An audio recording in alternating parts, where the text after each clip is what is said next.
Good day mga boss. Isa ngang balita ang lumalabas ngayon na itong Magnolia at ang tropang Giga mayroon nilulutong isang blockbuster trade involving nga itong si Polly.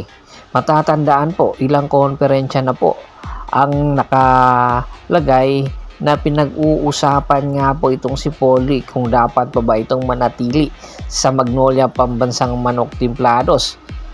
Nandyan pa po itong si Coach Chito Victolero ay hindi nga po matanggal-tanggal ito ng Magnolia Pambansang Manok Timplados dahil pinipigilan ni Coach Chito Victolero sa pagkawalangan ni Coach Chito Victolero at sa pagbabago ng head coach ng Magnolia na kung saan itong si L.A. Tenorio na nga po ang may timon.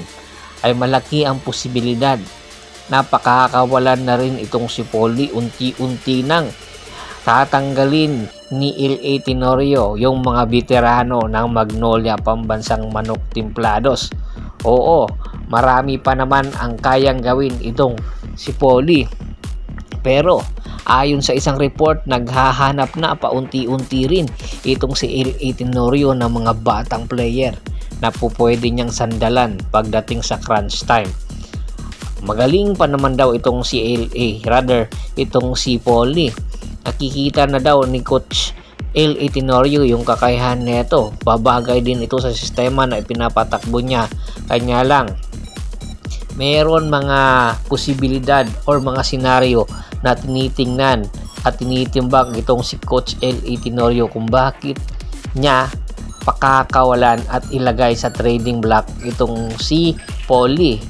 Minsan na kasing nakita niya sa mga nakaraang konferensya sa tuwing papasok sa playoffs itong Magnolia ay nagkakaroon niya ng injury itong si Polly. Sumabigat ang minuto na ibinibigay sa kanya ni Chito Victolero dahilan para tinitingnan na ni Coach L.A. Tenorio na pababain na ang minuto nito para na sa ganon ay hindi na nga ito mag-injury or magpalit na lang ng mga player na posibleng gagawin niya superstar at papataasin ang minuto. Iilan lang ito sa mga posibilidad. At ayon nga sa isang ulat, ito nga ang tropang Giga ang nakikita ng Magnolia Pambansang Manok Timplados na potensyal na magiging landing destination nitong si Polly. Dahil nga, isa na nga sa mga tinitingnan na player nitong si L.A. Tenorio ay itong si Jordan Heading. Opo, ito daw ang posibleng gustong kunin ni Coach L.A. Tenorio, itong si Jordan Heading. Bakit kanyo? Bukod sa point guard ito, ay meron din itong mga arsenal na pwedeng gamitin sa kanyang pinapatakbong sistema at napakataas din po ng percentage nito. Kung ikukumpara mo kay Polly, pare-parehas po sila ng arsenal. Meron mga outside shooting. Kanya lang itong si Jordan Heading mas bata. Kaya naman ito ang gustong kunin ni Coach L.A. Tenorio. At sa katunayan din, kung pupunta naman po natin sa senaryo ng tropang Giga, itong si Polly naman po mapapakinabangan ng tropang Giga. Bakit kanyo? Wala pa po itong si Jason Castro. Hinihintay pa ang magiging 100% na kanyang fully recovered or recover na siya na 100%. At naghahanap sila ng go-to guy na gusto nilang sandalan pagdating sa crunch time. At ito nga nakikita nilang si Polly kasi nga sa nakaraan konferensya sa series ng San Miguel at ng tropang Giga, bigla na lang bumigay itong si Optana at Bugoy na kung saan wala na ngang matakbuhan ang tropang Giga na crunch time player. Kaya ngayon pa lang ang nasabing negotiation na nagaganap ay malaki ang posibilidad na mangyari.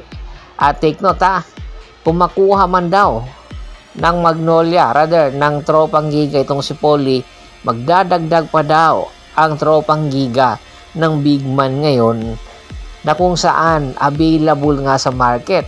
At baka may connection ito sa nasabing trade na nagaganap ngayon dahil itong si Christian Standhardinger hangad ng tropang Giga na makuha ito at kinakailangan na gamitin ng Magnolia ang Terra Firma Jeep para makuha itong si Christian Standhardinger.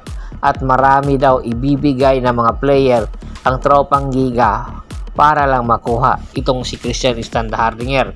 Kaya kaabang-abang ang mga susunod na mga araw bago pa ang PBE draft or bago magumpisa ang PBE Commissioner's Cup. Sa tingin nyo, matutuloy ba ito? Komento na sa baba ng video at pag-usapan natin yan. Once again, this is Percival Monteron at your service. Don't forget to subscribe my sports channel at don't forget to click the notification bell button para nga maging updated palagi sa kwentuhan. At bago pa man natin tapusin ang ating kwentuhan, shoutout muna tayo sa ating mga solid na followers na laging sumusuporta palagi sa atin. Kay Sir Scott Ranger, Anthony Lucky Alon at sa Lucky Alon family, Rini Dineros, Jerome Cedeño, Michael Rosalado, Ricky Lanza ng Ricky Rider TV ng Tansa Cavite, Julius Roche, Kats Aquino Dukusin ng Hagonoy Bulacan, Michael Pangilinan ng Apalit Pampanga. Marami pong salamat sa walang sawa niyong pagsuporta. Pakibisita na rin po ng Facebook fanpage ko na Hapres PH2, Paul Goso at Bostor. Hanggang sa muling kwentuhan, maraming salamat po.